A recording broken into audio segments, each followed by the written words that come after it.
Hello, it's us, it's you, we're here, together. Why are we here? For another exciting week on You Can't Disappoint a Podcast, Argentina's number 5 television show podcast. And I don't think we've kept that. I think we've been drastically falling since, but we're going to wear that badge proudly for the rest of our lives. Welcome to the show. You can officially support You Can't Disappoint a Podcast now on Patreon at patreon.com/can'tdisappointpodcast. It's the place to go to help us move this show forward, and there's all kinds of exclusive content, fun interaction, events with Steven and myself, and all types of ways to influence our show on a weekly basis. So please consider supporting us on Patreon. If you want to get in on the action, make sure you email us your trivia, your MVP, and your funniest moments from that week's episode over to our email at can'tdisappointpodcast@gmail.com, and we will read it right here on the show. We sure will, even if you beg us not to. Also, hang out with us on the socials every week off the podcast. You know, we're on Facebook and YouTube under our podcast title. You can also find us on Instagram at Can't Disappoint Podcast and Twitter, where we probably do the most of our jovial lollygaggery at You Can't Disappoint. So come hang out with us over there.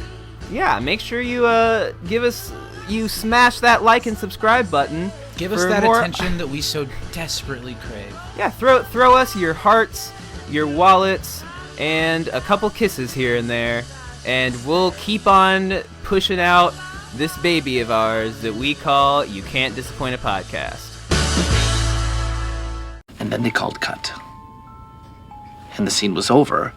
But I wasn't ready to stop being Chad, so I said to the director, "Can we have one more take?" But they were already moving on. Courtney had nailed it. My lips started trembling. My hands and my feet went numb. My knees buckled. And as I fell to the floor, I pooped my pants.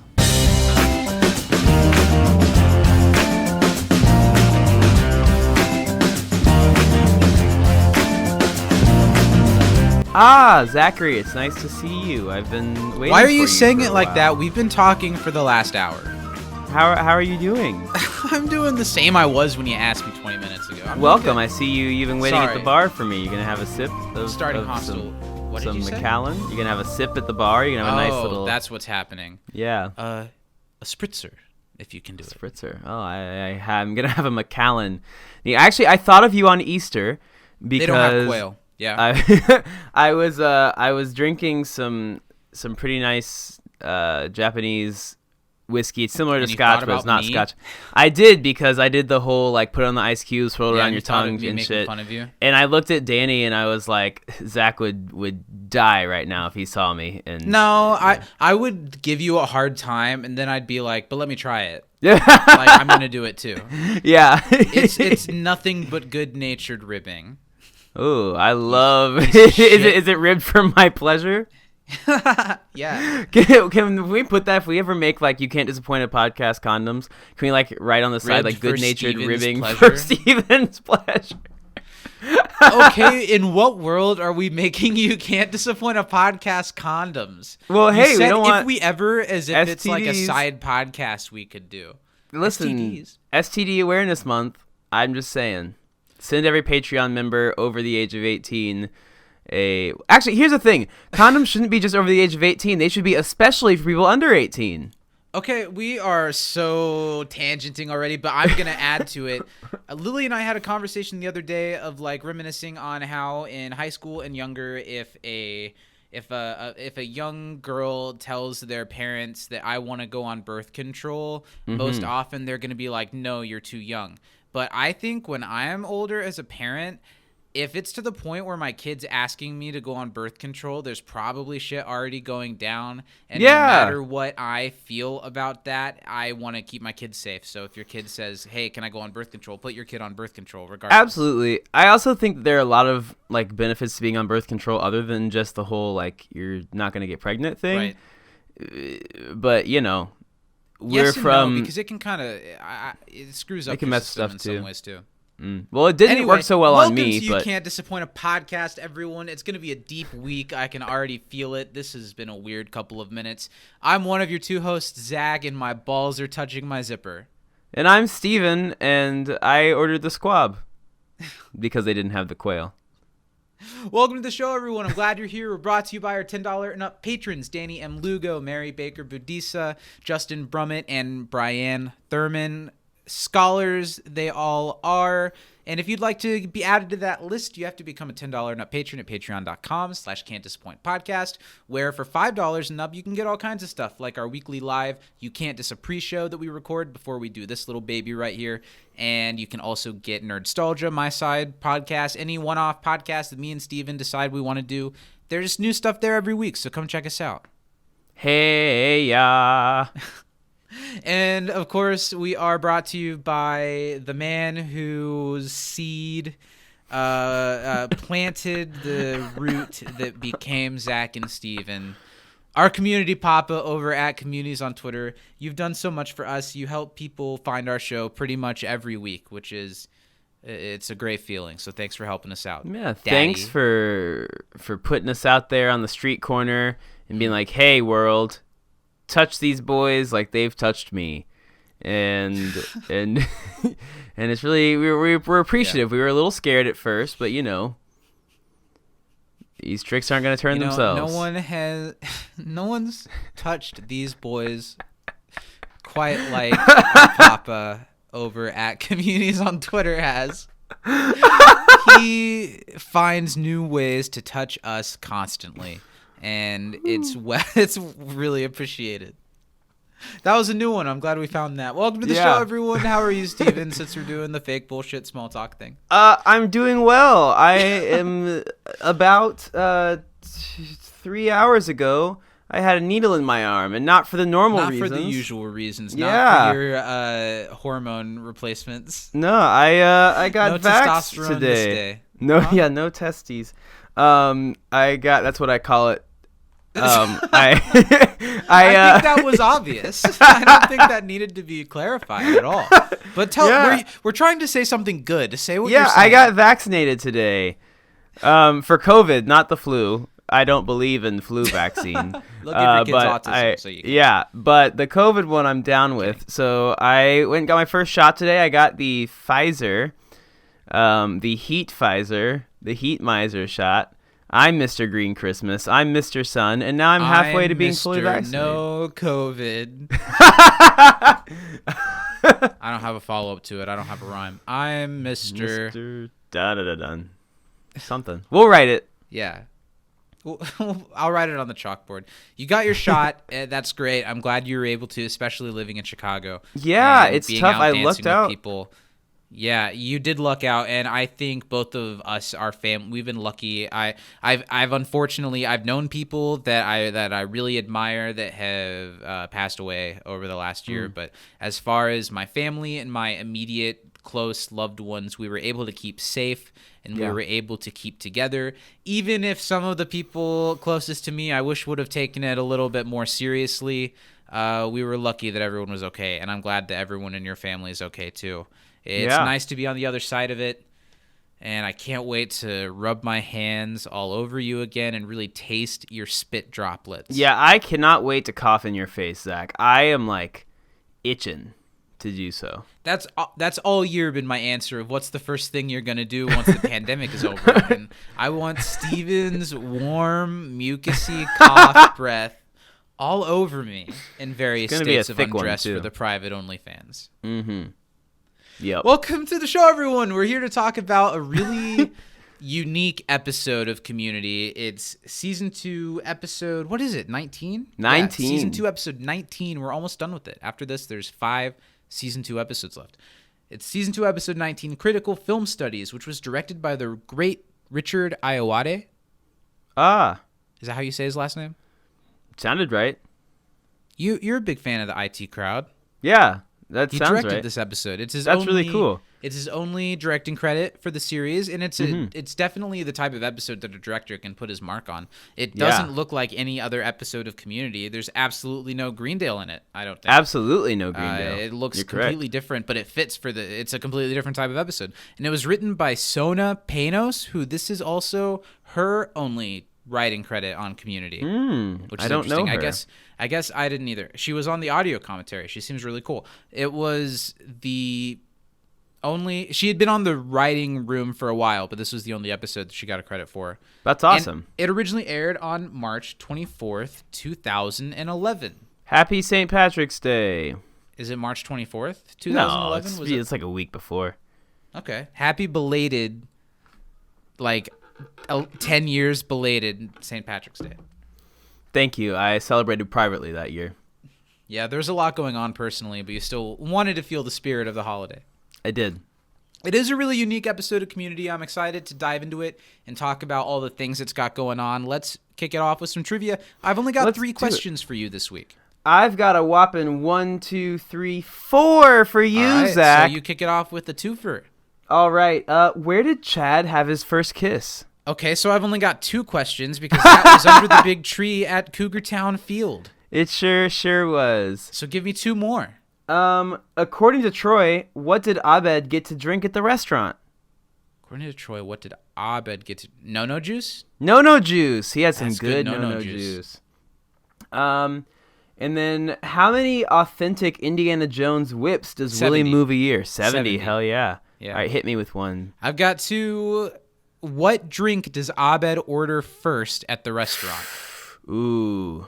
And I literally said Spritzer. it a little while ago. Yeah. Sorry, I kind of gave it away when I said it. And my second question would have been Chad's first kiss. My last... go ahead. Give me... You should have one for me, right? All right, this is my toughest one. Okay. But I think you can do it. Okay. Name 4 characters that Abed compared himself to. He did... Johnny 5. Mm-hmm. Radar. No. Are you sure? Yes. Now I'm thinking too hard about it. I think I know who you're trying to say with Radar, but their name is not Radar. Now I'm thinking too hard about it. Sorry. That's okay. Throw one out there. I give up already. There's one that you compare Abed to all the time. Oh, Snoopy and Woodstock. Uh-huh. That's 3. If you can get one more. I don't think I can. So the ones that he named were Data. Data was what I was trying to Johnny think of. 5. Radar is MASH, isn't it? Mm-hmm. Johnny 5, Mork, Hal, Kit, yeah. K9, Woodstock, Snoopy, and then Spock. The only one of those I don't know is K9. I don't know K9 either. Okay. Well, I've got one more question for you, and it's kind of related to one of your questions a little bit. Where did Jeff get the Where did Jeff get the Pulp Fiction briefcase from? Where did he buy it? I don't remember the whole name, but it's like Willie's authentic movie memorabilia on eBay or something like that. You got like How half close credit. was It was I? Willie's Yeah. 100% authentic cinema treasures. 100% authentic cinema treasures. Nice. Well, good work. We Yeah, have 2 we emails did okay. this week. Don't tell me what we did. Yeah, we did okay. This episode, you could have gone really deep with the trivia because there's so many stories told and so many lines that you could pick something off of. But let's see if that's the route that other people went. We have a couple emails. All right, let's see them. I just love when I don't get notified when I get an email. Thanks, Gmail, for being garbage. Okay. Our first one I'm going to open here is from our daddy.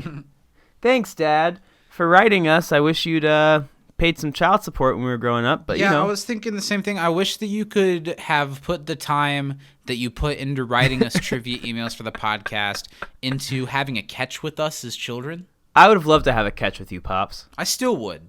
Yeah. Let's have Maybe a catch. teach me how to shave, tie my shoes, change my underwear. Yeah. All of those things are still on the table. I miss the childhood bubble baths. Yeah. Zach and I just take them by ourselves. We still Yeah. do. It's There's not room for you. It's not the same when we lather each other. It's still nice, but it's not the same. Yeah. What did he have to say? Anything about bubble baths? Hi, guys. Let's see. For critical film studies, Abed is my MVP. Okay. Danny watched My Dinner with Andre the night before and was reading lines from the teleprompters, and he looked effortless doing it. Are you serious? I do know that they changed up some of his speeches when he had come to set prepared for other ones. Wow. I would imagine that's why the teleprompters. By the way, except when you see his face, that's not Chevy in the gimp outfit. Yeah, That's you can kind of disappointing. tell. Yeah, he's not that big. Not that, yeah. And his voice, you can kind of tell that it's voiceover. Yeah. Trivia. Why did the bartender want to spread Britta's tips out? Because she didn't make any. So, but the joke was spread it out over 2 years so he doesn't get screwed in taxes. But it was like being sarcastic because it wasn't any money. Because she doesn't make any money. Yeah. I see. I wasn't sure what he was asking there. What type of costume did Jeff wear? Like as a kid? He was wearing a suit. As a kid, the little he was Indian an girl? Indian maiden, right? Mm-hmm. Yes. Cultural appropriation, young Jeff. Yeah. You should have known better. Yeah, what it's almost like Anderson High School? I was gonna say where we had 2 Caucasian students most of the time dressed up as Native Americans jumping around the gymnasium going ho hoo hoo. Oh my God! It wasn't that long ago that my mom and I had a surprisingly thoughtful conversation about that, and it all sprung from she didn't quite understand why the controversy from The Bachelor was a big deal. And I kind of tried to use other examples of cultural appropriation to make it make sense. It was funny to me because we were at dinner and I was explaining to her, well, you know, some people could find that our mascot is the Indians offensive and that we do a dance where we pretend to be Indians because that's real people. It's not a character, and it's us pretending to be real people, and it's like heightened like a cartoon character. Yeah. And my mom kind of understood that, but there was a table of old snooty people like next to us that overheard the conversation, and they were like, "Oh my lord, my lanta. The Indians are who we've always been." I'm 134th Cherokee. Do you not know that my forefathers were the ones that came here and assaulted the savages and made us who we are today? I've been in many teepees at the local history park. Have you not been to the Andersontown powwow once a year? It's called the wigwam. Why, it's most certainly our culture collectively. What are we doing? Do we have trivia? And then the last one, what is the name of the diner that Britta worked at? The Greasy Fork, right? Yeah, you're right. Have a great one, guys. Matt from Greenies. And he did give us answers. He didn't want the hit on his taxes. He was an Indian girl for the Jeff one. And then Greasy Fork. Look at us. Nice. Couple of greasy forks in a drawer. Yeah, thanks, Dad. Clean us sometime. Lather us. Next up, we have email from Danny. She says, Hello, Zach and Steven. Hope y'all are doing great today. She put my name first. I think she likes me more. Yeah, we'll see. I'm just throwing that out there. I will discuss with her and I'll ask what's up with that. I told her that I need front billing, and we could always pose it as like an alphabetical thing, and yet here you are. Yeah. Sorry, I'm a little heated. Let me cool down for a second. Hope y'all. Do you need a wet one? Today. Do I need to instant mail you a wet one so you can clean yourself up? Please do. Promptly? I am quite literally sitting sopping in a shirt with sauce. I'm stained with. I don't even know how I got buffalo sauce on me. I was dipping a little bit, but not that much. Sorry. Let me get back on track. She really threw me for a loop there. Calm down. That wet one should be at your door in about 20. Thanks. Hope y'all are doing great today. I'm so excited because I finally have a break today, which gives me time to send you trivia questions. Great. I somehow thought this episode was from season 3, but it was a pleasant surprise. Yeah, I could see that. Yeah, right? Funniest moment to me was this interaction. Troy. Jeff's not better than me. Annie. Troy. I said, Also so really weird. And my MVP goes to Abed. Getting to see Danny Pudi's acting range is always a treat. Also, what's going on with Jeff's hair lately? Not a fan. Anyway, here are my relatively easy questions. Now, about Jeff's hair, I've heard people point that out, but I've never really noticed it. I'm going to have to look at it as we watch the episode. Yeah, I was getting lost in his pecs every time. Yeah. Add a notch. What were 3 things Jeff used as examples to describe Abed's likes during his opening monologue? Yeah, easy questions. Thanks, Danny. It was like TV shows, Cougar Town. Yeah. Okay. I think we nailed it. Yeah. I think we got at least 5 of them. Yeah, I think so. Right? In post. What's Britta's coworker's name? I don't think you understand what post means and what you can actually fix during it. Did he have a name? Say it again. What was Britta's coworker's name? Yeah, I don't know. I'll go with Michael. What game did Chad play during Thanksgiving in Abed's Made Up Memories? Twister. Is that true? I think so. Okay. We'll double check. Name some of the food that is seen at the table in the in tag. French fries. Really? Like when Troy and Abed are at the fancy restaurant at the end. I don't know. You know, those are really supposed to be easy questions, Danny. She specifically told me, she said, my questions are easy this week. Our agent usually flags the hard ones. I'm surprised that Jeeves missed out this week. Yeah, he'll be getting some lashings this evening. Yes. And not the pleasure lashings. The punishment lashings. I'm getting the punishment whip. And not the fun punishment maybe whip. I can get the punishment whip just for a little something. Just so once I can or twice. see if I can still feel anything. I doubt it. It's all it's pretty much it kind of is what it is. Yeah. It's one big callus at this point back there for you, Zach, but I will Jesus Christ. Right.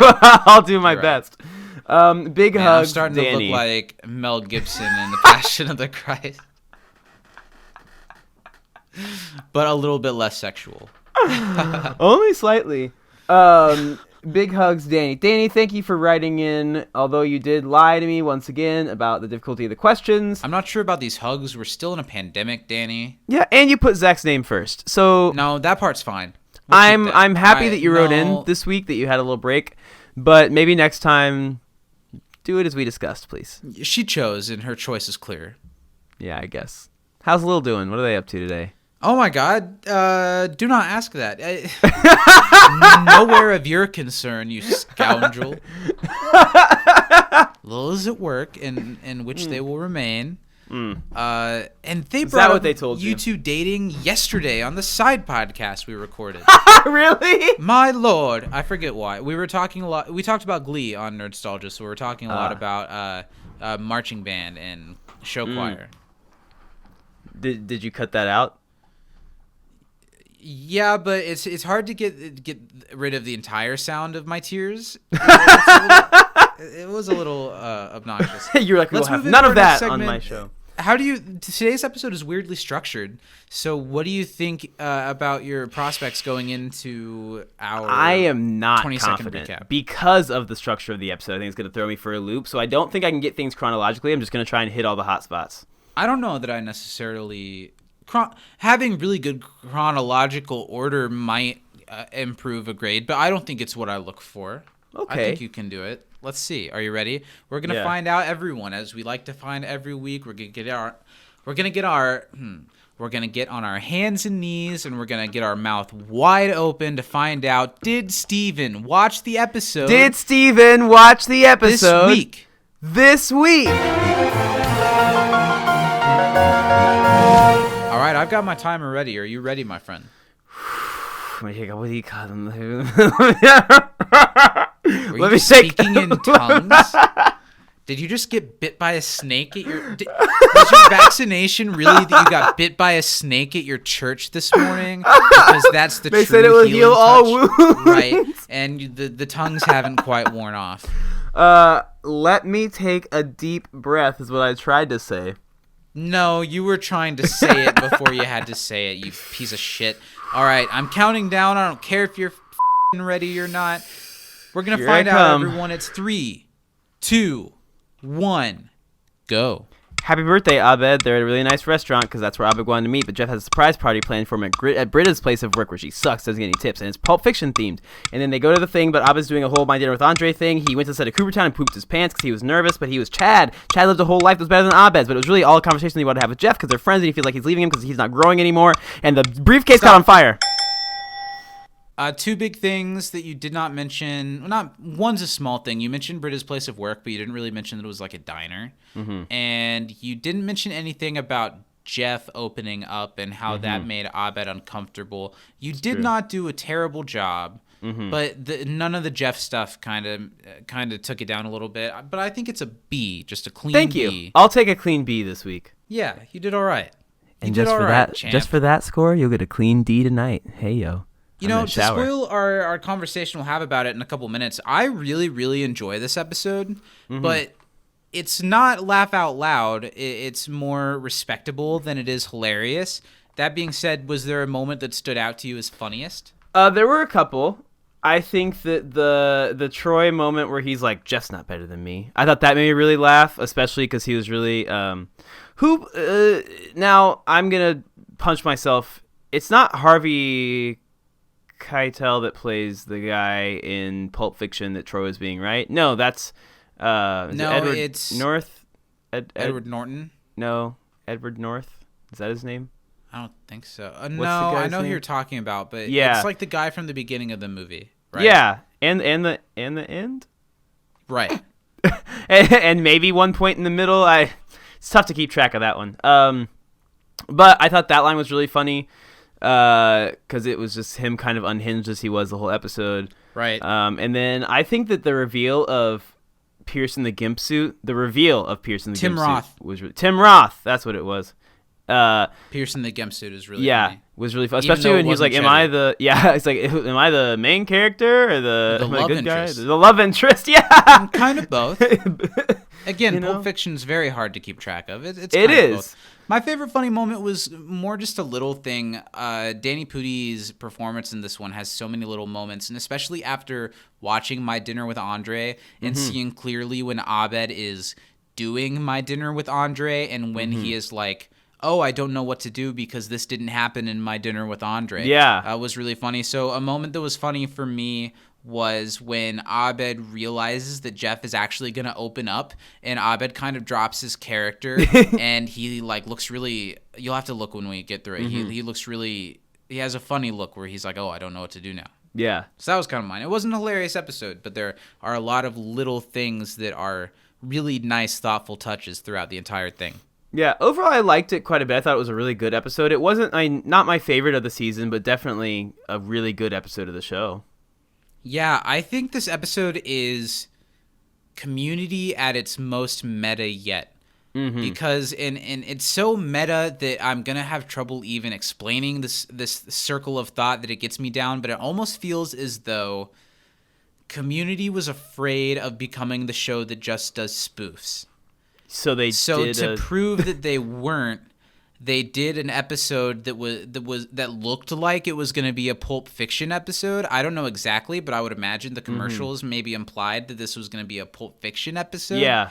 And then they do something that's so grounded that makes it seem like, oh, Community can do this grounded stuff, but it's not even that. It's an even deeper dive homage that's a really specific homage and probably the closest the show's ever just done one movie. Usually it's a mishmash of a bunch of different things. It feels like a super meta episode that's Community proving that they're not that super meta show, which makes it all the most meta thing that they've ever done tied into a bow. I don't know. It's a really weird episode. I can just tell that the Community writers room was a joy and also a big chore to be a part of because they thought so deeply about what they could do with this show, and I don't know. Yeah, this episode's a bit of a mind.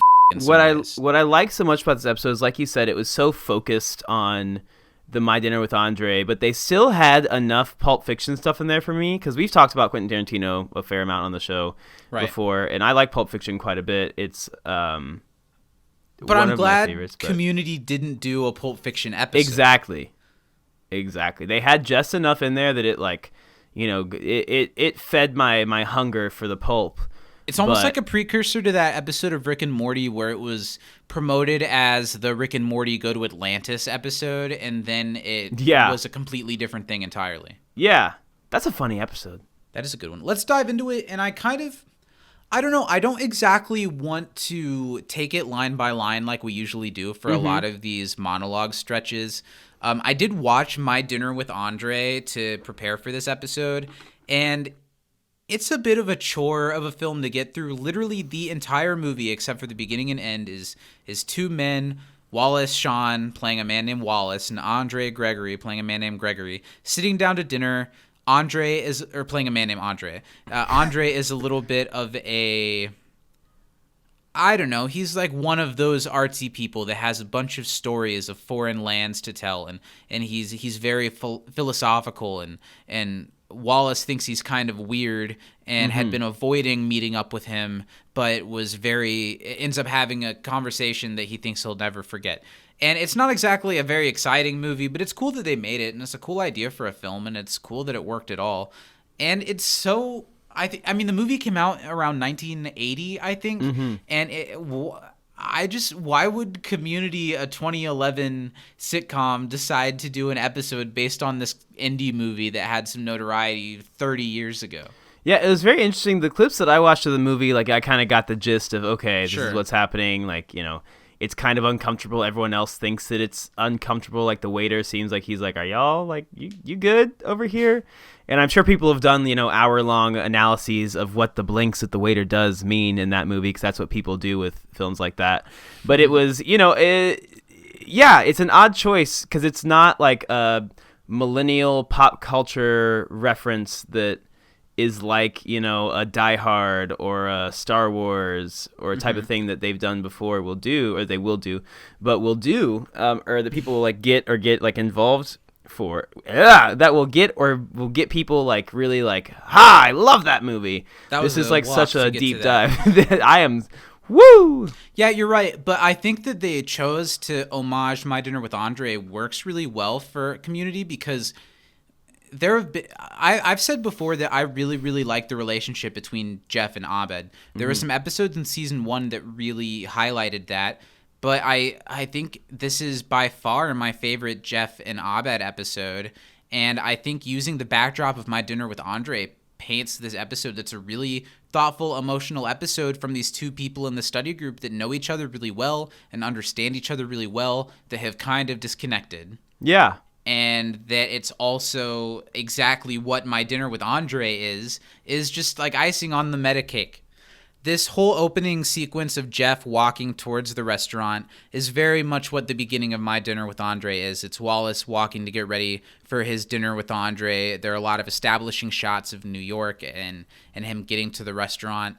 And even this, still the voiceover that Jeff gives, even though it's just kind of doing the My Dinner with Andre thing, there's some thoughtfulness behind it that immediately gives away that Jeff planned this party for Abed. He's been kind of worried about Abed because he's falling really deep into his pop culture fits of fancy, and he doesn't really know what he's getting into by having this fancy dinner, just the two of them, and he really wants to just get Abed to this party that he's lovingly put together for him. Mm-hmm. I really like Jeff in this episode. I do too. That he put this whole party together for Abed is really nice. It seems like the type of thing that the other members would have done and he would have just reluctantly been a part of. But I like that he understands Abed, or he thinks he does, and puts together something that he thinks Abed would really, really like. Yeah, I think Jeff's character, this episode shows how much he's grown as like a friend, at least to Abed. Because I think that Jeff and Abed have always had one of the most honest relationships on the show. And I like that this kind of brings that to the light, how much Jeff does trust Abed. You're right. He shows up to the restaurant and is confused. You know, it doesn't feel like the type of thing Abed that Abed like would chicken usually... fingers, video games, Quentin Tarantino. It's not the type of thing that he would normally be into. And Jeff, understandably, isn't the type of person that's going to pick up on My Dinner with Andre references. I doubt Jeff has seen or heard of My Dinner with Andre. But he's here for his friend, and he wants to do what Abed wants to do, even if it's kind of like cutting into his plans for the evening. And as he's ordering a drink at the bar, Abed shows up at the perfect time, because everything Abed does in this interaction is exactly what happens in the movie. Abed is dressed like Andre. He's smiling like Andre. He's saying the things that Andre says. Hugs Jeff the way Andre hugged Wallace. He orders the same drink. He tells Jeff that he looks good, like Andre tells Wallace he looks good. All of this is straight from the script of My Dinner with Andre. Danny Pudi does such an incredible job in this episode playing that character. And it's just, I don't know, it removes you from the fact that you're watching Community, kind of, just because of how good his performance is here. That's important, because this episode, more than any episode that tests what Community can be, this episode feels except for when the Pulp Fiction stuff does. Yeah. It doesn't feel very much like Community, while also feeling very much at the heart of Community too. Mm-hmm. This was an episode that definitely, when I was younger, watching Community and falling in love with it, I did not get this episode at all. And I was a kid who was willing to like do the deep dive and kind of figure out what they were doing. And I read about My Dinner with Andre, and it was just an episode that bored me. It didn't make me laugh a lot. And I think there's a lot more about it, about the humanness in it between Jeff and Abed, mixed with how all of it is completely choreographed by Abed and isn't really human nature between the two of them. He's put this all together himself. I think they get a lot out of it. Yeah, I didn't remember this episode super duper well when I went to watch it today. I was like, okay, I remember that it happened. I remember a little bit of Pulp Fiction stuff. The thing that I remembered the best was the end tag, actually, more than anything else. Yeah, but then going back through it, I was like, okay, this is this one, but it's a great episode. I think the first thing I think of when I think about this episode is something we'll get to a little bit later, is Abed pooping his pants on the set of Cougar Town. We've all done it. We've all done it? They were not super exclusive with being an extra on that show. He gives Abed this wallet at the fancy restaurant that says "badass mother" on it, like in Pulp Fiction, and it's one of the first of many moments in the episode where Jeff is trying to move this along to get them out of here and get them to this party. And I'm sure it makes Jeff sad that Abed kind of completely disregards the gift because he's doing something different. He's being Andre. Andre doesn't know Pulp Fiction. No. Pulp Fiction hasn't been made yet. On their way to their table, Jeff tries for the first time to actually say, hey, let's go somewhere else instead. But Abed's, he's a man with the plan, and Jeff just kind of has to put up with it. After Abed leaves to go towards the table, he calls the study group, and we get the first glimpse of what's going on the other side of things. Apparently, originally in the episode, we only saw the whole episode took place in the restaurant, and we only saw the study group when they show up at the restaurant at the end of the episode. But I'm glad that we get these little cuts of them because they've lit this diner set so well for a Pulp Fiction homage, and all of their costumes are perfect. So we had to get as much of it as we can. We first see Britta all dolled up as Uma Thurman on the other side of the phone with Jeff, who's letting them all know that they're going to be late. And they're all ready for the surprise, but it's not happening yet. It's going to be a while. We've got Chang as Bruce Willis, which I think is a really inspired casting. Shirley as Samuel L. Jackson is one of the best.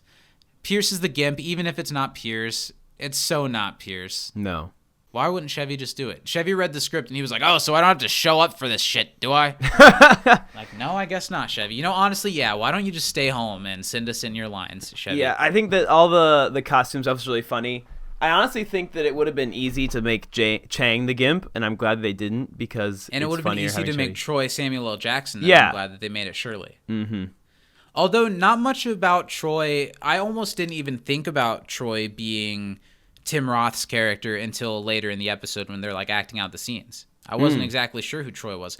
In fact, the Hawaiian shirt that Troy wears in this episode is very Childish Gambino of a certain time. It really is, isn't it?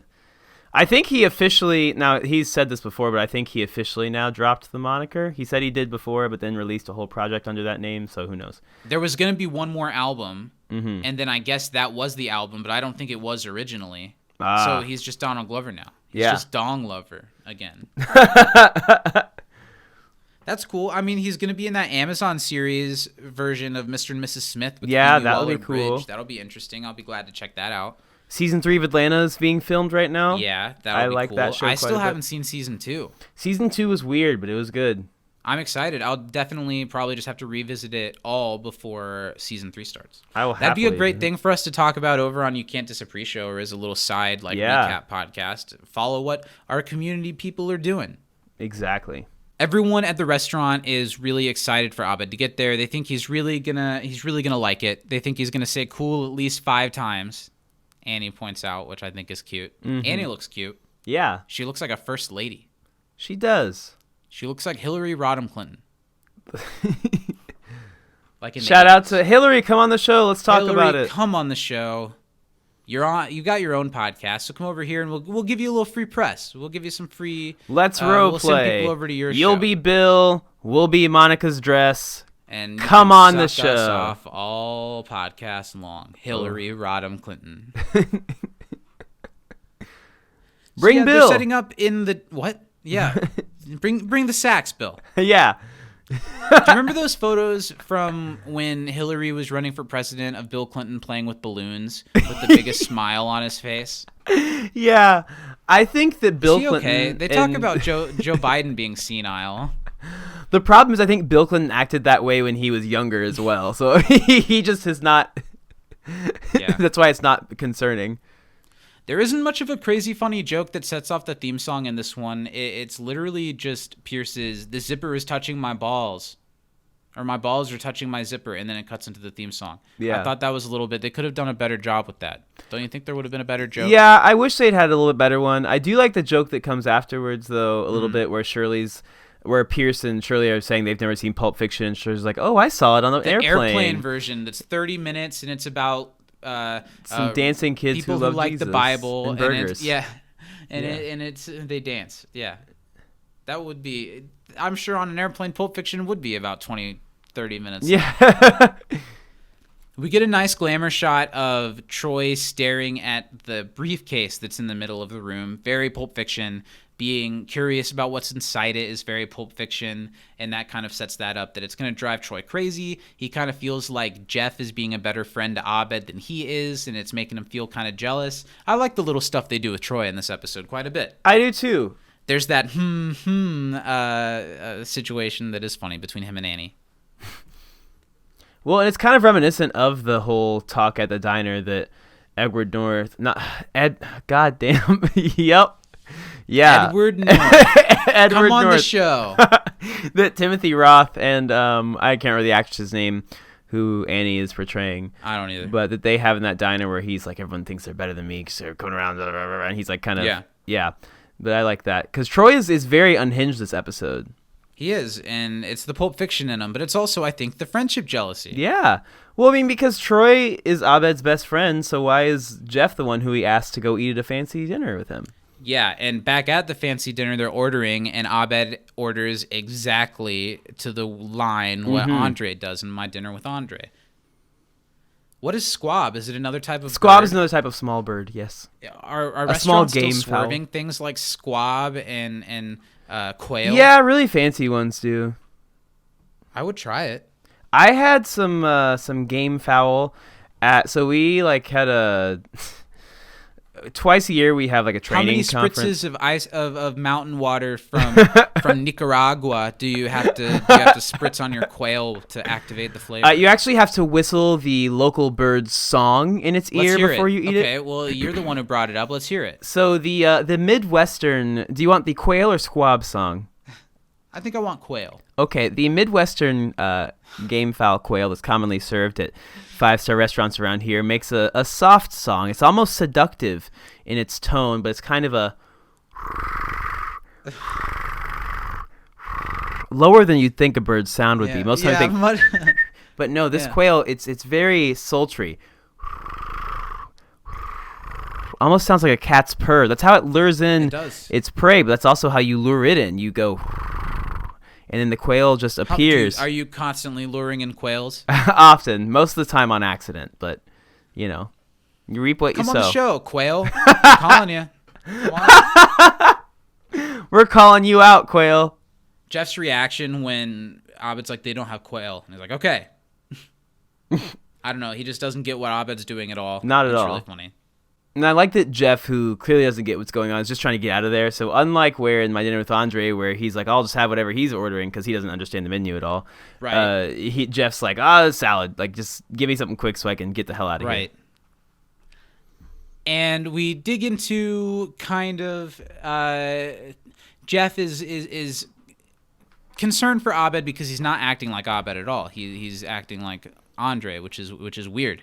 And he talks about Abed starts to talk about what happened and how it's tied in with a little television program called Cougar Town, which Abed is apparently very fond of and ran a slightly popular Facebook fan club for online. What do you think of this? I know that you have expressed some affinity for the program Cougar Town. I liked Cougar Town quite a bit. I thought it was really funny, and I think this is a funny. You would really enjoy it, especially with how much you like Scrubs. I know that it's Bill Lawrence of Scrubs, and I'm sure I would. Yeah, I'm sure I would enjoy it. I think that an adult Zach would enjoy Cougar Town more than you currently enjoy Scrubs. Take out the nostalgia factor of it. Yeah. I think now Scrubs is a better show overall, but You're Cougar just saying Town. that I have bad taste now. No, I like Cougar Town a lot. If you were like, "Hey, Steven, do you want to watch an episode of later season Scrubs or Cougar Town?" I would choose Cougar Town. Really? What about later season Cougar Town once they made the switch to TBS? Did you watch any of that? Yeah, I watched it through to the end. It was still funny. I don't know that it was necessarily as funny because the jokes kind of got played out a little bit, but first 2 seasons of Cougar Town I really, really enjoyed. Well, that's good to know, and it seems like Abed really enjoyed it too, and it's a funny bit that he loves this show so much when Abed's kind of a connoisseur of fine art. Now, he was actually in the background of an episode, right? Like, that's a real... Yeah, I wanted to talk about that. Have you seen the clip? Yeah. Now, the clip doesn't quite line up with the story as it's told in Community. Mm-hmm. He's in the background of a scene while 2 characters are talking in the foreground, and most of the scene is a commercial for Subway, like a product placement little thing. And Abed at first, I'll say Abed because it's definitely Abed. Yeah. He's in the shot, and he's at first just being a little weird, like taking a sip of his coffee and just like standing there like a NPC, you know, like without any expression. And then he just straight up starts like staring at the actors giving their lines and even like reacting to the last one. And then he gets up and leaves kind of scared. So it keeps in contact a little bit what it says on Community. He just doesn't walk across the frame like he said he was going to. Yeah. But you can tell that it's Abed going through a type of mental distraught because he's on the set of Cougar Town, and that's the beginning of the story that Abed's telling. I think Danny Pudi's delivery through every little thing about his Cougar Town story is pitch perfect. It's brilliant. I think that it's so good because I mean it's clearly like I don't know. He's doing a dude within a dude here, where he's playing Abed. But he's also playing Andre. But he's doing also it so well. Telling a story. You know, later he mentions that maybe there's a chance that he didn't actually go on the set of Cougar Town, but he did. So Abed is actually being slightly vulnerable here. Mm-hmm. He's telling it so well, and I think that his mannerisms and his like expression and the way that he's still conveying this story that he's excited to tell his friend Jeff about as Abed, but he's telling it to someone totally different is so good. Yeah, it is really good. And I love the way that he talks about the crew of Cougar Town and how it's like a little village and everybody has their own job and how the way that he gets invited onto the set and how he goes through all of the feelings of, well, then I'm not Abed, I'm someone who lives in Cougar Town. I really like his process. Now, in the movie, I know that they have like a talk about Andre going to see some show or some theater thing, right? Does he kind of talk about it this way? Yeah, I would say definitely. He talks about a lot of things. My Dinner with Andre had some weird Jewish Nazi stuff. I don't remember all of it now, but there was talk. What? Like pro-Nazi? I don't know. He definitely talked about, like, Andre was well-traveled, and he talked positively of the swastika in, like, the Tibetan sense of it. And he talked about like I think him having like a swastika flag because of that and like how it made people uncomfortable. And the other thing was that he compared like being stuck in New York City and living in New York City. He compares it to being in an internment camp. I think they are quite literally not the same, but go for it, I guess. It's like the people saying the plight of the modern Republican is the same as the plight of the... Didn't like Marjorie Taylor Greene say that? Or no, that was what the actress Gina Carano, that's what she said to get kicked off The Mandalorian. Clown. Absolute clown. Abed makes up this whole person. He becomes Chad, and he talks about Chad's life story, how he all of a sudden, as he's walking across the set of Cougar Town, that he knows that he is now Chad and what Chad has been through. And I would totally be the type of person who did this. I'd be thinking so hard about walking in the background shot of something. What's your motivation? I would look so awkward and stifled. If you could walk in the background of any TV show, current or past, what would it be? I think it would be pretty cool to be on set. Like current, I would probably choose something like Atlanta, because or even the still running It's Always Sunny in Philadelphia. Yeah, one of those would be really cool because I like those shows so much. I'd love to see those people work. But I think past shows, something like a Community or even like The Office or Friends, something like that, where I just get to see all those like people who now are doing, other stuff when they were together. Like Breaking Bad would be super cool to be on the set of, just to watch. Like even like I don't watch Mad Men, but yes, that'd be the one. I'd pick just like Hannah Montana, any of the High School Musical films. As long as it was Hannah Montana pre-Hannah Montana Forever. Well, yeah. Because that felt like a different show. Mm-hmm. So Abed pooped his pants on the set of Cougar Town. That's so funny and hard to believe. I don't know that I've ever pooped my pants above the age of like maybe like 10 or something if I had like an embarrassing incident or accident. I don't know. I don't think anything has ever surprised the poop out of me. Well, have you ever like taken a gamble and lost on some gas? Because I have.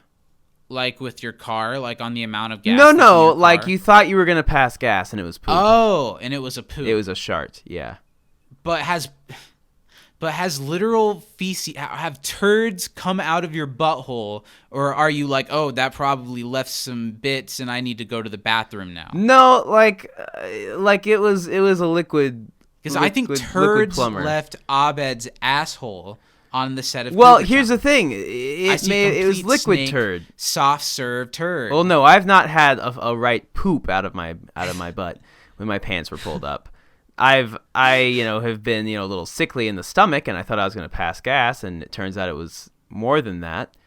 But I had a situation when I was very young of being with my mom at White Castle on Mother's Day.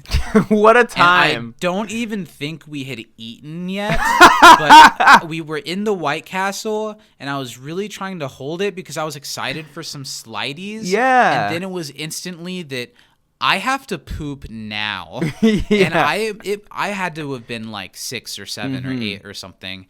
And there was turd running down my leg in the White Castle on my way to the White Castle bathroom. And I'm a little kid, and I'm horrified by this. Yeah, so like, what do I do? And I'm like, I don't really know how to clean up my pants and my leg on my own. And I wasn't today's 6-year-old that has a cell phone. Yeah. So I had to like I tried to call to my mother from the bathroom door, and she didn't hear me because my mom's 100 years old. So I had to waddle out with poop-soaked leggies to get my mom to come clean me up in the White Castle. Zach, since you shared that story, I'll make you feel a little at ease. I was definitely an adult because it was like I came back to visit from Chicago one time. I don't know how much at ease you're gonna feel after and this story. I was driving back to a friend's house, like from Chicago. Like I was long trip. And I was like, I'm gonna stop at this gas station because I really have to pee so bad. And I walk in the gas station and I go to the gas station bathroom, and it's like a single person bathroom. Like, okay, here we go. And when for those who don't know, when guys pee, for the most part, we don't pull our pants all the way down after the age of 17. And I'll be honest, I like to sit down to pee. When I'm at home. I typically only, because it makes a mess, and because I'm the type of person that if I'm gonna go to the bathroom, I'm gonna be there for a while, regardless of what I have to do. I'm gonna read something. I'm gonna remember that I didn't do part of my taxes and have to do that. Yeah. I'm gonna remember that I need to put some money in. You know what I mean? Like I'm gonna be there a while. So I don't have standing time. I see. Well, I was in a public restroom and I was standing, and I was like, okay, sometimes you fart when you pee. It happens. And I was like, okay, time to fart because I'm peeing. and I sharted right in my drawers when I was peeing, and I was like, oh no, what do I do? And I was like, you know what, Steven, you're an adult, handle this. So I took off my underwear, I balled it up and threw it in the trash can, cleaned myself up, and I left. So it wasn't enough shart to soil the pants. No. Just my britches. Yeah, just my knickers. Just my trousers were fine, but them drawers were done for. You know, where did you say you were when this happened? A gas station bathroom in Anderson, Indiana. Someone in this gas station at the end of the day went and like cleaned the bathroom. Yeah. Went to empty the trash. It's like, what the? I'm sorry to you. Here? But as somebody that worked in was like, I hate my goddamn job. I hate my life. I hate my miserable life. Here's what I'll say, though. I doubt that was the worst thing he's found in that bathroom trash can, because working at the Dolphin Club, I found underwear that was soiled all the time. Either in the toilet, in a trash can, sometimes just on the floor of the locker room. People are gross. How much of them were yours? Less than you'd think, but more than you'd hope. Yeah, that sounds about right. Do you think Abed pooped his pants because Chad was dying and you poop your pants when you die? I think that if this really happened, maybe that was his motivation. Abed's like, well, now Chad is going through death cycles because he's never going to be seen again, so I have to poop my pants because that's what I've heard happens when you die. And it's really awkward the way he explains that, yeah, he was helped up and they gave him clothes and he had to apologize and thank everyone and leave. That'd be so embarrassing to be invited on the set of one of your favorite TV shows and you poop your pants and are kindly escorted off of the set with wardrobe. I remember another time of Steven soiling himself. I completely forgot about this until this moment. I did karate when I was in elementary school briefly. You just chopped too hard and everything came dislodged. Well, I really had to pee, but once class started, you weren't supposed to go to the bathroom because a disciplined karater goes before. Now keep in mind, this is a karate class taught by some bald white Republican. Yeah, that was he was basically Rex Kwon Do from Napoleon Dynamite was who was teaching this class. It was now if you believe in your son, you will pay me $10,000 so he can get his next belt color. Yeah, it was one of those. And I was standing there, and I had to pee so bad, and at some point, I just peed. I was in probably, third grade, maybe fourth, so I was too old to be peeing myself, but I was holding it the best I could. One time, I peed my pants in the church library because I didn't want to stop looking at books. Nice. I really liked books as a kid. Yeah. Okay. You said you've been reading now on the pre-show. You said this, right? You've been reading. Yeah, I've been reading a lot of Stephen King books. I just started The Shining for the first time. Nice. I'm reading something called Goodnight Poon Poon, which is a very it has a very playful name, but it's a very dark and heavy I read the thing. captions of a very captivating Pornhub video that was also called Poon Poon. Ah, nice. Although they were saying good morning, not good night in that video. Hey yo. Mm-hmm. Your food's getting cold. How silly of me. Which I think is also part of the movie. I think Wallace Shawn says that. Jeff is so... That look that Jeff gives where he side-eyes Abed and where they're at, he's so Man, have you ever been in a situation where you've gotten into deep of a situation hanging out with someone that you don't want to hang out with? and now it's the time that springs to mind... most I really hope I know exactly what you're going to say. Is us together in the college town that we all hung out in. I was on a substance that I won't name on this program, and I was outside on a lawn chair trying to get my shit together because I needed to get my shit together. Mm-hmm. And a gentleman who I don't know that well and don't care that much for, who I've seen recently, he changed my tires. Really? Came and still work down, there? Yeah. He came and sat down next to me and told me so many things, and it was so awkward. And after a half hour or so of it, I was like, oh my God, this is my life now? How do I get out of this? Yeah, that was a pretty terrifying experience, and I'm sorry that... I think you eventually saved me. Eventually, but not soon enough. There was no soon enough in that situation. Yeah, that's true. Yeah, that was... Yeah. He was a character. Although, who was worse? Him or his girlfriend? Not at the time, because I'm sure he told you all about the end of their relationship while you were sitting there talking in the lawn chair. I don't know. I think this might have been before that. Are we talking about the girl that I myself dated in middle school? Or in you dated freshman her? year? Yeah, did she have a shit bag then? No. She had a full-on colostomy bag when they were together. This is all gonna go out when we. Yeah. When and I dated, we dated for like a month my freshman year of high school, and she was like at the beginning of starting to get sick. So she was really cold all the time, and sometimes we'd be holding hands, and she'd just start like shaking. I mean, I do that too, but it's because I'm. So what? It was like if they were, if she needed to shit, she had a bag for it. Like so a colostomy bag, the way it works, it's like attached, like it's like on the front. It's like on your stomach, like just poking out. Okay. And like your intestine feeds into that because your asshole, something's up with it. So like she just would shit in a bag and then like empty the bag, then like reattach it. Well, I imagine, that's how that would work.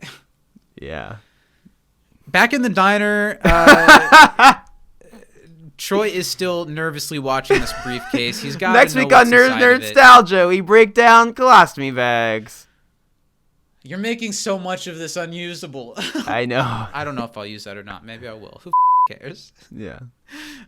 Chang tempts Troy to look into the briefcase, and he totally plays into Troy's feelings of feeling like an inadequate friend. And I don't think this has anything to do with Chang's Pulp Fiction cosplay really at all. No.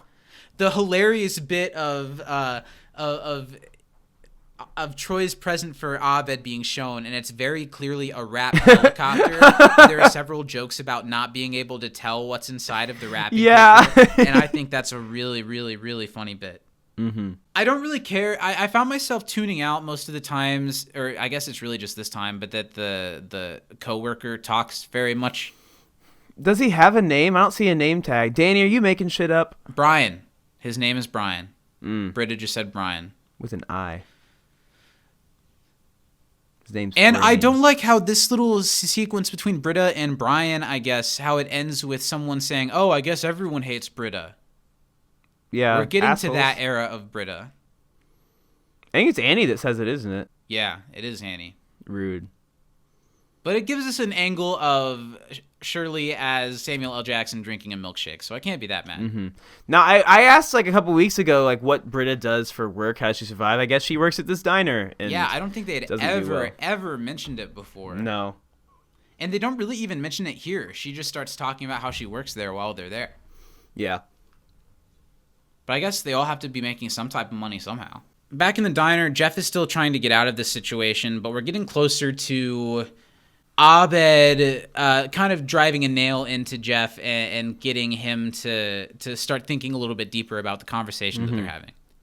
And he really does kind of make Jeff think that he truly doesn't care about film or pop culture anymore because of his Cougar Town poop experience. Well, and if you're watching this and don't understand the reference or you don't know what, the context is, you'd believe him too, because he's like, I had this experience. I basically died and was born again that day. I'm done with TV. I want to experience more than Chad, the fake guy who I made up in 5 minutes, Right. And Jeff, after a commercial break, he's not cutting any corners anymore. He's like, look, you're going through some stuff. I can see that, but I would really like you to leave, have a milkshake with me, and please, on the way, think about Pulp Fiction as a film and that you like it, okay? Jeff's like, this is the nicest thing that I have done and will do for anybody. Please. And Abed isn't even willing, because, of course, Abed would pick up what Jeff is throwing down, but he's Andre right now, so he doesn't even notice it until later.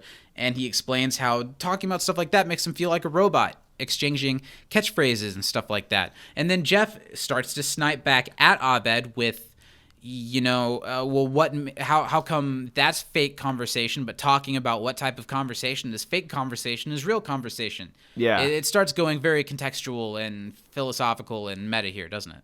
Mm-hmm. Did you learn any important truths from this episode? No. They talk. This is where we kind of get to talk about lying and whether people ever don't lie, how conversations are a weird part of human nature, and that humans always lie, and whether or not they lie the most when they're alone. How do you feel about that kind of thing? I do think we tell ourselves lies when we're alone. Yeah.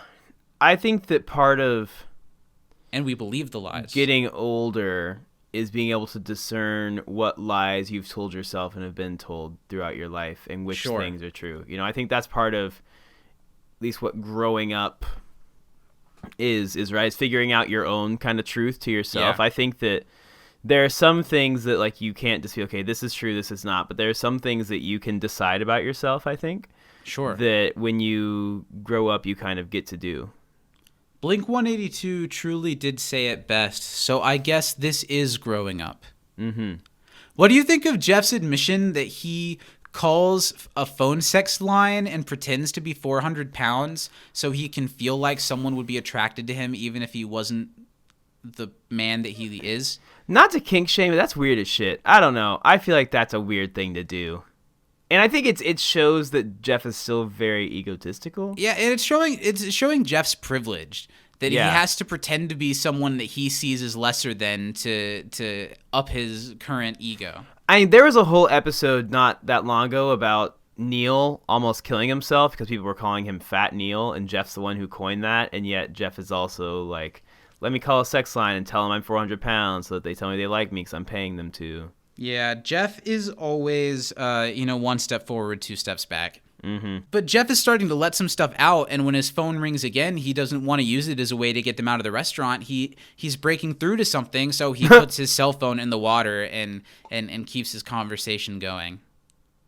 and he's able to spill some beans or spill some emotions to Abed in a way that here it's starting to make Abed uncomfortable because now he's like, oh, so are you Andre? Am I Wallace now? Well, and for the first time, he's starting to lose that eye contact that he's had throughout the whole episode. He's like, I don't know what I'm supposed to actually say if we're opening up to each other. He's like, I did not plan. Well, I didn't think I'd get this far. You know? And he goes into asking Abed if he can say something to him that he's never told anyone before. And Abed just says yes with his mouth, but it's so clear that he's really not sure. Not at all. Again, back at the diner, we're still marveling over this briefcase,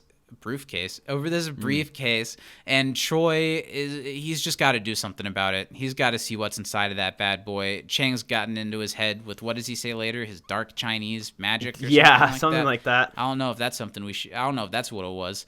But Troy's going nuts, and he's got to find out what's in the suitcase, so he lunges after it. And it's a really funny twist that it ends up being that it is the briefcase with a light bulb inside of it from Pulp Fiction. It's another really meta joke on top of a meta joke. I think that's a really good payoff. Because they do the whole thing where you open it up and there's a light and you don't know what's inside of it, but it's because it's exactly what it was on the set of Pulp Fiction. That's funny. Yeah, dark Chinese powers. How do you feel about that one? It doesn't seem aggressively offensive, but... You know, Britta yells at them for coming in and kind of messing up her workplace, and they have their backs turned so they don't see that the briefcase is now on fire and smoking, and the certificate is all burnt up, and the present is now useless, and that's really sad. It's a pretty cool present. It was a really cool present. And then I love the way the shot of Troy going to strangle Chang, the way that it kind of does some Tarantino-ian close-ups and like moving shots that look really cool. And everyone tries to pull Troy off of Chang. It's a funny visual, except for the waiter who's just holding the ice cream scoop and watching. We cut back to the diner, and we don't get the whole story, but we hear enough of Jeff's story of how he was dressed up in a girl's costume for Halloween one year, and everyone, when he went trick-or-treating, thought he was a girl, and he was embarrassed by it, but by the end of it was appreciating the attention it got him, so he stopped correcting them and started saying thank you. We're learning a lot about Jeff through these little stories in this episode, and I think they're really nice glimpses into him. It's a funny joke, and it works really well for his character. For that, have actually been something that might have him up a little bit as a kid and gave him some self-doubt issues that would hold through the rest of his life. Well, yeah, because he was like, wow, I did this and they all liked me, but I felt terrible. So do I have to feel bad to feel good? Jeff feels great letting all this out, but it's clear that Abed does not. He looks horrified. And he's still trying to hold it up as best as he can, but he doesn't look like Andre anymore. He looks like Abed, and Abed doesn't know what to do. Pierce, now we get a beautiful shot of Chevy in the maskless gimp suit, and I love that his crotch is rhinestone encrusted. And look, the body of Pierce in the suit looks nothing like the man who was playing Pierce earlier. Pierce has got a little more love in his tummy. Well, I have a question for you, Zach. Okay. Who do you think was the better leather daddy? Chevy Chase or Tobias on Arrested Development? I think you put Chevy Chase against Tobias. Tobias wins, no contest. Mm-hmm. In just about every category. I love Tobias. Fair. Funky. And this Pierce bit really isn't that funny that he comes in the gimp suit to interrupt their dinner just to say, pretty gay, man. Pretty gay as he's wearing a gimp suit. I don't know if I thought that was very funny. I didn't like that line a whole lot, but I get where the joke was. And this is when Abed puts together what Jeff has done for him because he's kind of snapped out of Andre mode.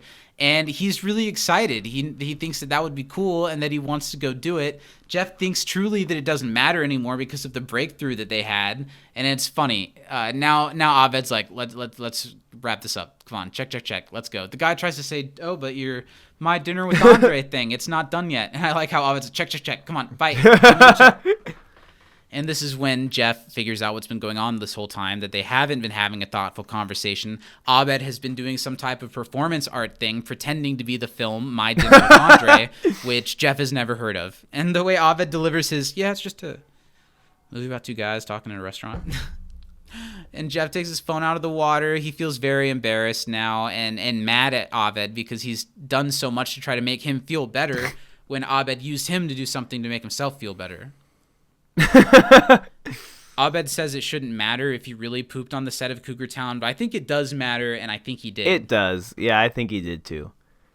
Everyone else shows up, and with all the scenes in the diner, I don't think you needed everyone to show up in the restaurant. It makes sense that they shot this thinking we wouldn't be seeing them in the diner throughout the episode. And Abed does say cool 5 times, just like Annie said that he would earlier. Did he do it 5? That's he what said, cool, pointing at each of them. Isn't that nice? Isn't that a nice little touch? That is nice. Mm-hmm. Jeff is talking about the present and if anybody brought the briefcase, and I like Troy's line. Like, it's probably fine. Just needs some detailing. No biggie. I thought that was pretty funny. I love when Troy sits down because Jeff clearly storms out mad, and he's like, man, I wish you two got along better. And then starts to drink Abed's no-no juice. Oh, that's good no-no juice. After the commercial, now everyone is back at the party, and Jeff is trying to what, is he getting money out of the guy, or is he paying he's the guy? Paying the guy for the damages of having a fire in $1,200 his and Britta restaurant. Keeps her job. He says, well, I'll take $800 and Britta stays fired, and Jeff is willing to make that deal. So we knew that Britta had this job for a total of like 15 minutes of this series. That's funny. I really like this scene here now that they've dropped the My Dinner with Andre facade, and Jeff and Abed do kind of have a real heart-to-heart conversation that doesn't feel hackneyed at all to wrap up this homage that Abed was doing. And Abed gets to make Jeff feel a little bit better, and Jeff gets to make Abed feel a little bit better. I think it's a nice scene.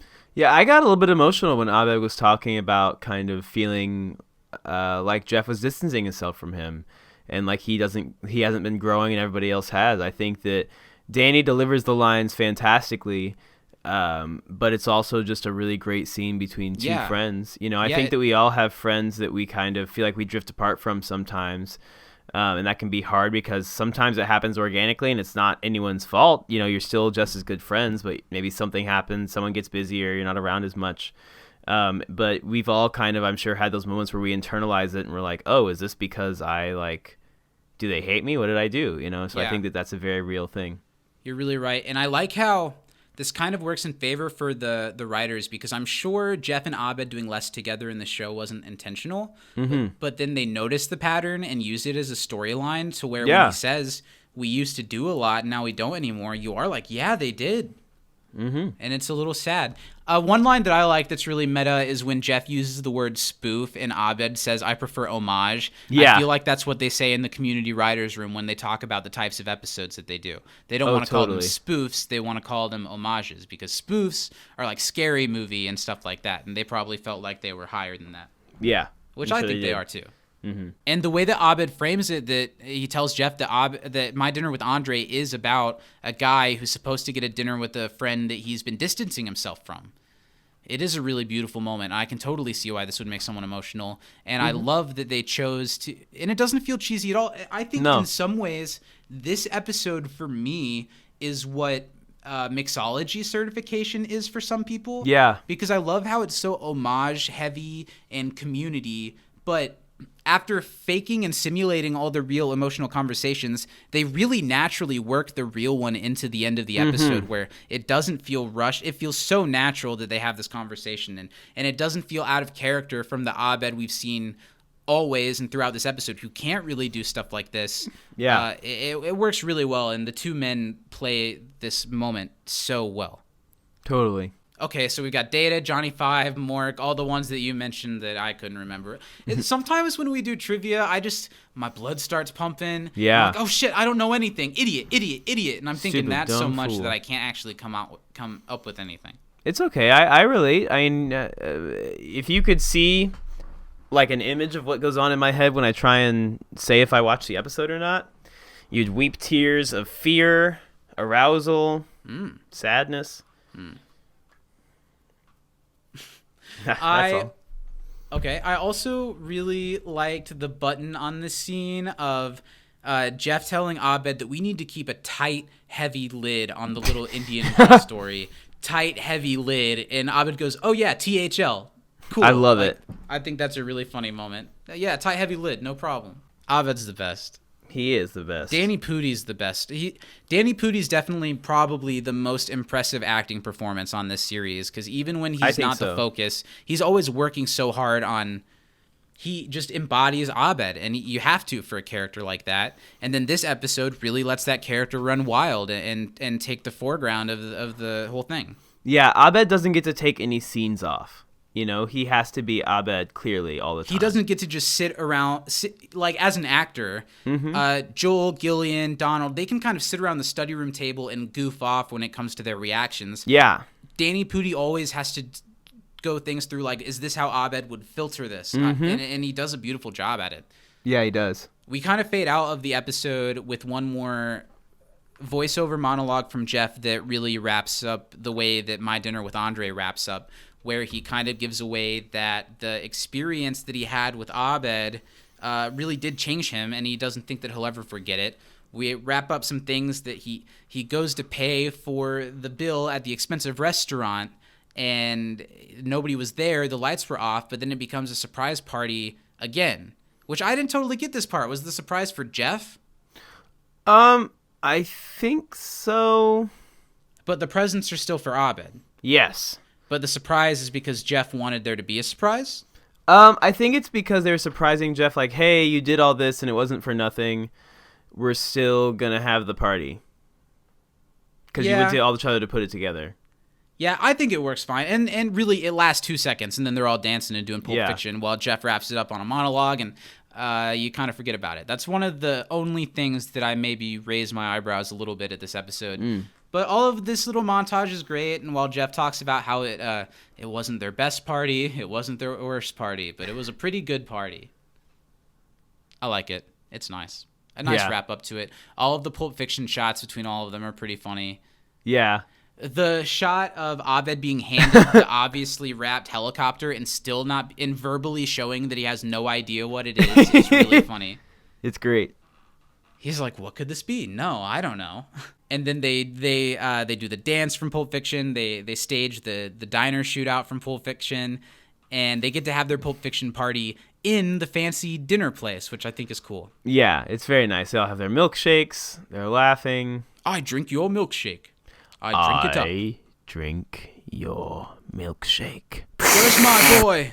My boy. My boy. They're all around the table and it fades out, and Jeff says that he doesn't think he'll ever forget his My Dinner with Andre dinner with Abed.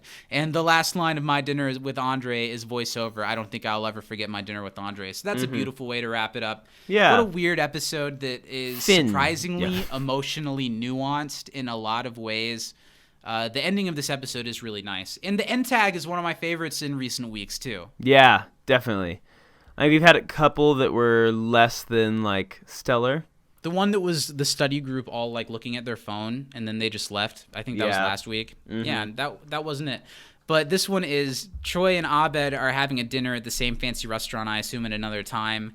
And they're upset when they see the bill, and they both don't have the money. And Troy does one of his wide eyes, no response reactions that always kills. Abed takes the menu or takes the bill. It's like, oh yeah. Okay, Zach, quick. What things are on the table? It looks like there's like some grapes, some cheese, chocolate cake. See something that looks like a red ball with gravy on top of it, and a slice of asparagus might next be like to it. A tomato. I see some like cut up pieces of butter. It looks like. Mm-hmm. Can we see anything else? There was something in a big. Okay, what's that? Is that like crab or lobster and what looks like either corn or eggs? It could be like watermelon or something like that too. There's some spread out guacamole. Of something green that's been mostly eaten, like a guacamole looking kind of thing. I don't know.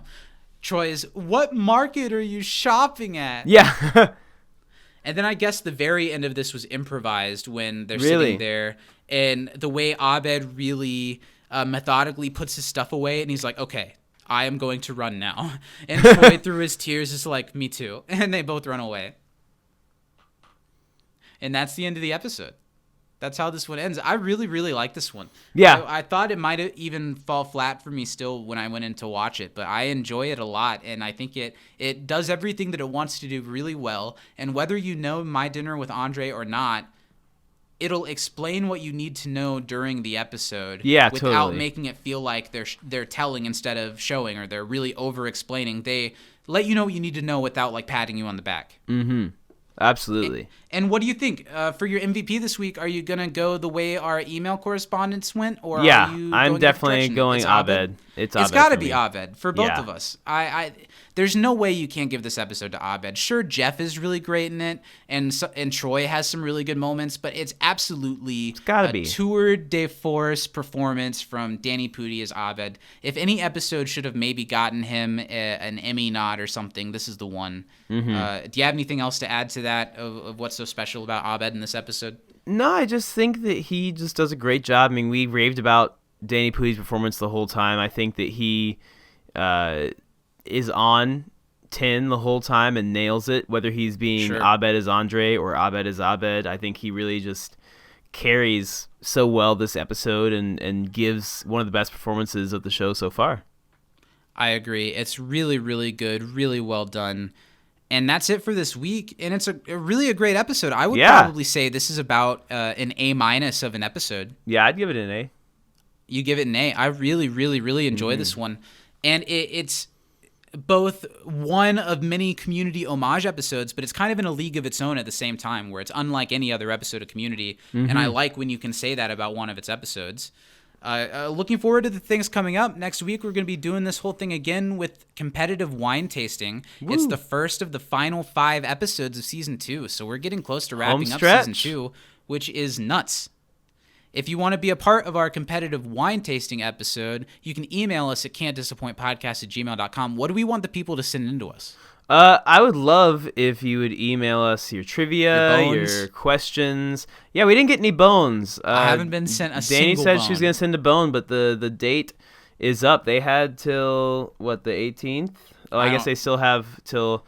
They have a few days, but unless they're a Patreon member, they're not going to be reminded. If you're listening to this, unless you're a patron, you've missed your chance to send us bones for bones. But what can they send us? They can send us their questions, trivia, favorite moments, funniest moments of the episode, and their MVP over to can'tdisappointpodcast@gmail.com. They sure can.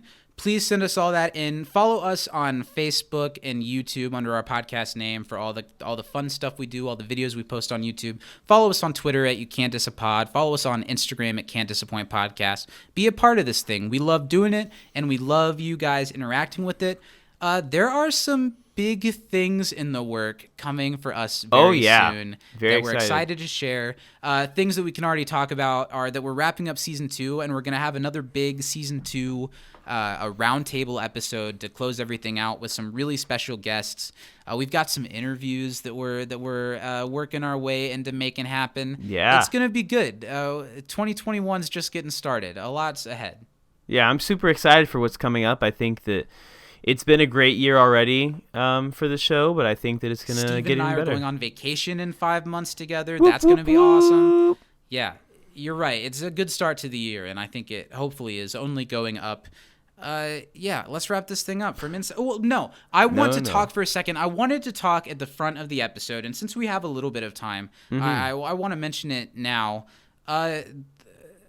What's going on, guys? There was another police shooting. Yeah. Killing an unarmed black person. Because he was stopped, I think, because he had a air freshener hanging from his rear view mirror, and the officer who murdered him said that she was grabbing for her taser. Yeah, and grabbed a gun instead. Used her gun for her taser. And for those who don't know, the tasers that police officers carry don't feel, look, or anything the way that the weight of a gun has. Yeah, for those who don't know, if you're trained to use weapons on people, you should know the difference between your taser and your gun, because they have so little in common. No weight, no feel. Yeah. That is a bullshit excuse. Yeah. Someone was killed. It keeps happening. We end every show saying Black Lives Matter, and I think we really believe it and feel it and try to be a good example, but it's always just a rallying cry and never something that's happening, never something that if the change wasn't going to come over the summer we had last year, is it ever going to come? What is that change going to be? It's what the Well, that and just seeing clips from the Derek Chauvin trial that's going on right now, where his lawyers are trying to. I saw a clip today that the man who was videotaping it, who was like there on the scene, they were trying to paint him as an angry, aggressive man, and the defense was literally that Derek Chauvin was distracted by the angry man on the side telling him to stop killing somebody, that he didn't realize he was killing somebody. It's very disappointing. Yeah, I wanted to bring it up because we do this silly show, and we do like to use our platform to talk about things when they happen. And I can't imagine how you feel, Steven, and how the black people that I know and respect feel, because I certainly feel like apparently it doesn't matter to anyone, and I cannot imagine the experience of people who are living through that fear, how it seems like it just doesn't matter to anyone, and it's got to keep mattering. And I don't know, it sucks. But as always, from inside the Dreamatorium, Black Lives Matter. I'm Zach. I'm Steven. And do you have anything maybe a little lighter to end this off on? What can you give us something refreshing for the sign off? Noodle soup. I wanted better. I said I love you, buddy. I love talking community with you. Yeah, I love you, pal. This show. Thanks for being a part of it, everyone who listens. We'll see you next week. Yeah, see you then. Bye. Bye, we'll fans. Goodbye, fams. She got me down.